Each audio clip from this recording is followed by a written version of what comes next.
Okay, An Uncommon Gift, Chapter 19. Sunday morning came and Bobby could not wait to get to church and tell Diane about Saturday night.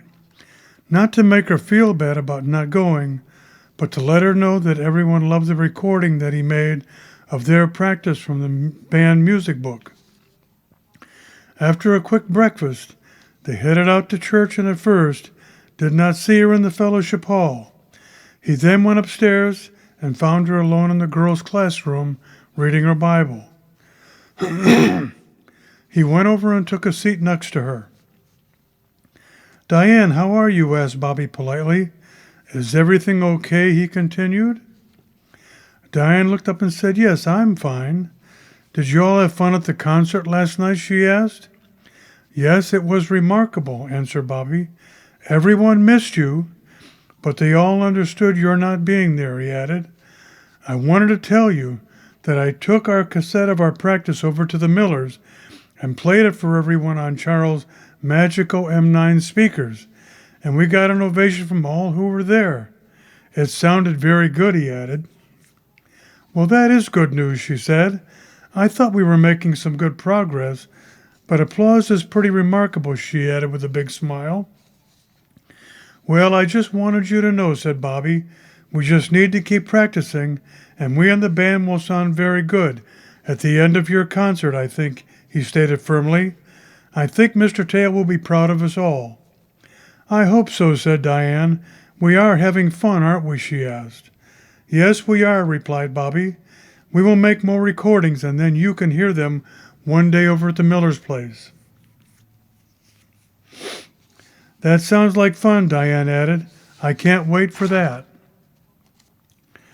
The new boys, Jimmy, Bill, and Mark, are very sorry for the trouble they caused, and I think them getting involved in music with lessons and next year at the high school will be a good thing, said Bobby.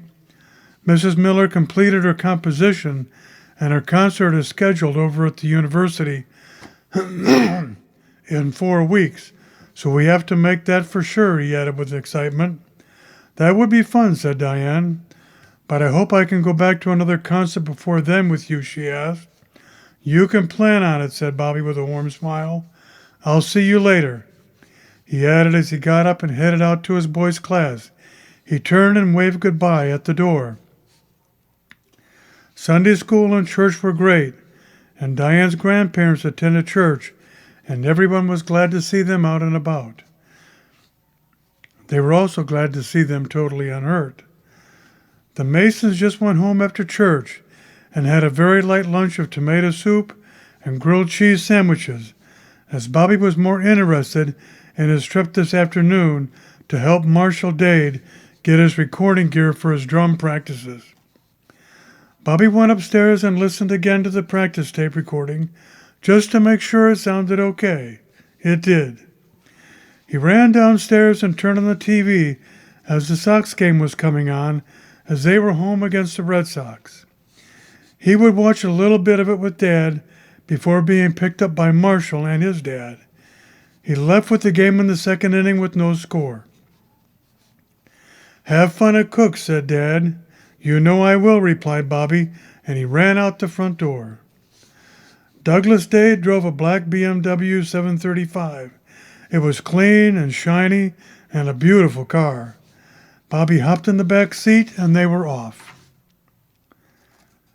Mr. Dade said what a great time they all had last night and hoped they could do that again real soon, he added.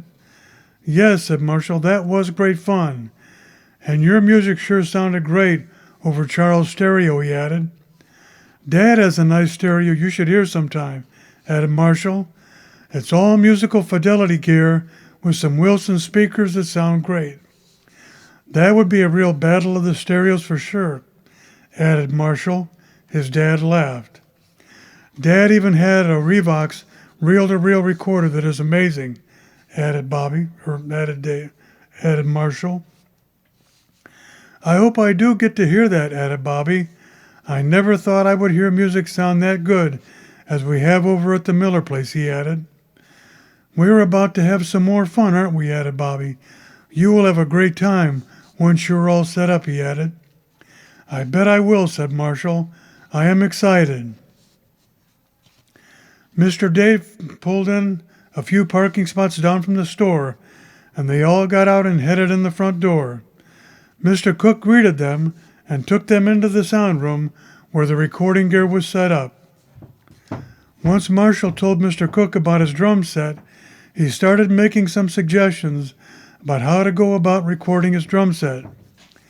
He first recommended a medium-sized Tapco stereo mixer that had 8 microphone channels and 2 more stereo line input channels.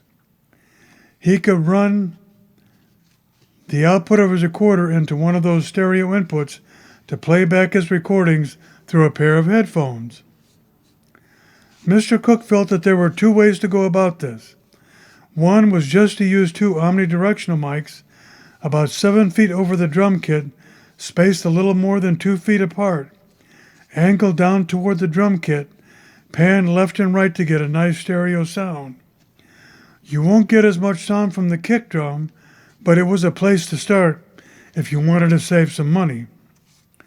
The second way was to mic the kit with more microphones and use the pan control for each input for each microphone and place them left to right on the stereo image where Marshall wanted them to be. He could start with a VocalSure SM58 vocal mic on a small pillow inside the kick drum that would pick up the sound. He would lay the SM58 right on top of the pillow. He would then need more SM57 instrument mics like Bobby had for the rest of the kit.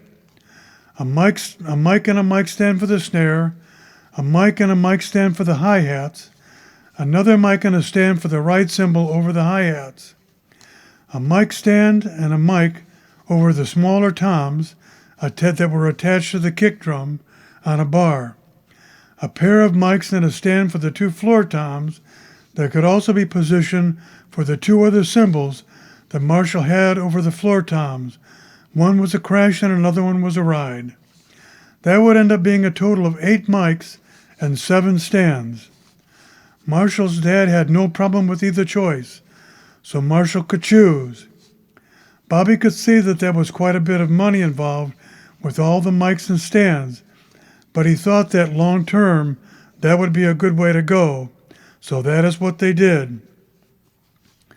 Mr. Cook said that he would throw in a pair of Beyer DT 770 Pro headphones, the 250 ohm models, that he felt sounded best.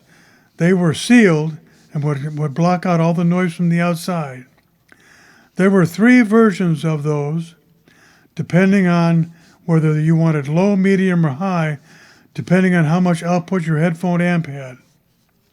Still, the best choice with the Tapco mixer was the high impedance 250 ohm model. Of course, Marshall would be making most of that noise anyway.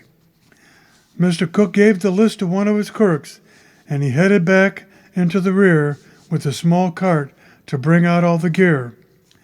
Marshall also needed some mic cables, so there were 4 10-footers and 4 15-footers to make sure that he had enough length to easily reach the mixer that would be sat next to his left off of his seat, just past the hi-hats, so he could easily reach it and control the volume. Marshall already had a small table he could put the mixer on at home. All the gear was loaded into the trunk, and everyone headed out to the Dade's house to set all up the gear. Bobby was excited for Marshall as Marshall was excited. His dad was pleased as well. He knew that Marshall would be using this gear the next 4 years at the University of Michigan, so it was a good investment. Douglas Dade also had an old Pioneer cassette deck, and he also had that one that Marshall could use to record his practices, and that would work out just fine. He also had a brand new box of unused TDK cassette tapes that Marshall could have to get started. They all got started setting up all the mic stands that came with the 4-foot boom arms so as to get the mics fairly close to the drums and cymbals and positioned just right. Marshall's mom had a soft pillow for the SM-58 inside the kick drum. There would need to be some adjustment once Marshall started playing, and then position the mics just right for the right sound. They took about 30 minutes adjusting the stands with the individual mic levels to get the right sound, and using the stereo pan control on each mic input, put the sound of each mic in the right, left, and right positions. The kick and the snare would be put in the center of the stereo spread, and the rest more or less left to right as needed. When they were finished, it sounded great, and Marshall gave the headphones to both his dad and Bobby to hear what Marshall was going to be listening to while he played. It was very impressive. Marshall recorded about 10 minutes of his playing and gave Bobby the tape to take home to listen to. Bobby knew his dad would love to hear it as well. Marshall was beaming, his dad was pleased, and headed upstairs. He told Bobby he would take him home when he was ready. Marshall played and Bobby listened some more on the headphones as he made another recording. He and Bobby then took it upstairs to hear it on Douglas's stereo. They went into Mr. Dade's home office, and there were some large Wilson speakers that were just about the size of the Magico M9s at the Millers. Bobby could not believe it. He then realized that money does talk. Marshall went over and turned the gear on, and Douglas Dade had a Nakamichi 1000 stereo deck that was nearly as impressive as Charles' own Dragon. The tape played back on that and through the Wilsons was as good as what he heard through the Magicos. Bobby thought about his and his dad's stereo and knew that they were pedestrians in this game of audio. "Oh well," Bobby said, "I guess a good education is important." He told Marshall he was most happy for him and looked forward to more tapes of Marshall's practicing. Douglas came in the room and listened and was quite pleased with the sound. "Nice work, boys," he said to them. Bobby and Marshall told Marshall he should make a tape for Jimmy Johnson and give it to him at school tomorrow. Marshall said he would. With that said, Bobby went home with his tape of Marshall's playing and could not wait to play it for his dad. What a weekend it had been for a lot of people.